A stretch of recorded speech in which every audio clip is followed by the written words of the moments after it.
There's a former Baltimore police officer named Michael A. Wood Jr. who came clean. He was on Twitter, and something made him snap, and he couldn't hold back all the things that he knew, and he just let it all out and said exactly what went on at the Baltimore Police Department and just how bad it was. And long story short, I know the conservatives are going to hate to hear this, but long story short, the liberals were right all along. When liberals talk about how, there seems to be a problem with the way the officers are trained, and it seems to be like they're like a fucking fraternity in the way they act. It doesn't look like they're really looking out for the community. Totally true. Totally true. And this guy admits it. He admits it. So let me give you some of his tweets here. He says, "So here we go. I'm going to start tweeting the things I've seen and participated in policing that is corrupt, intentional or not.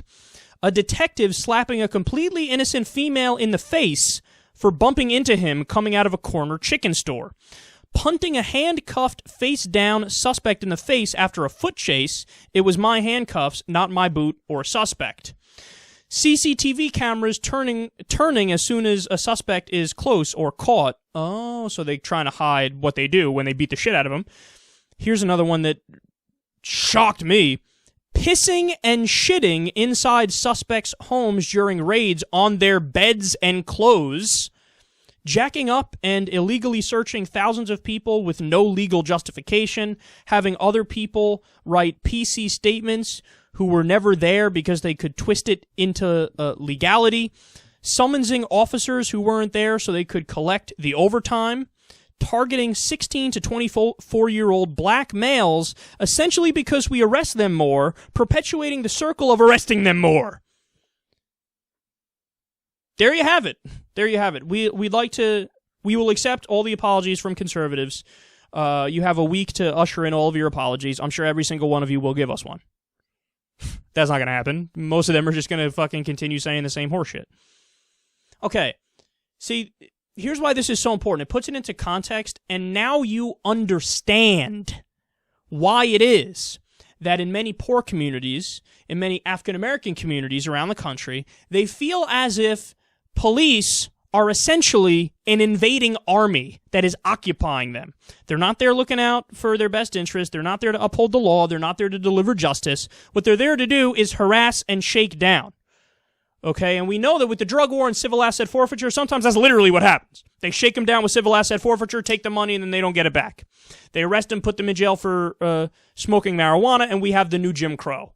I mean, that's no different than a rich guy sitting in his fucking, place in Beverly Hills drinking scotch at night, but the cops aren't buzzing down his door and arresting him.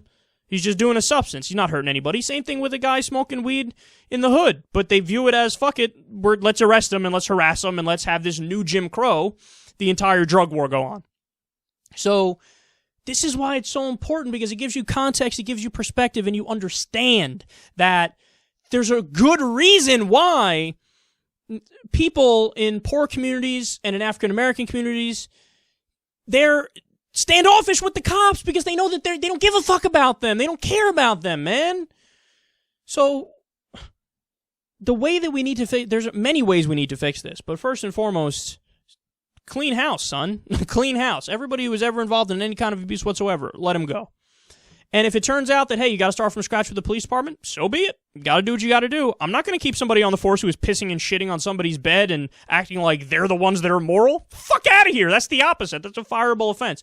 You do that. And then, like I said, you end the drug war to stop the legal harassment of people around the country. You end civil asset forfeiture. You have not only do you have the body cameras on all the cops, you make it so that if you shut it off or if you miss your target, your punk ass is going to jail. How about that? You also need community policing programs so that people from the community police their own community, because then they're more likely, since they know everybody, to not be assholes. There are many real substantive things that we can do to address the problem.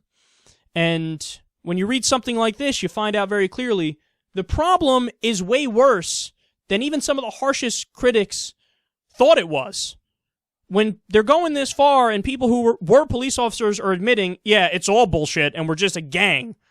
Well, now you see where a lot of the anger comes from.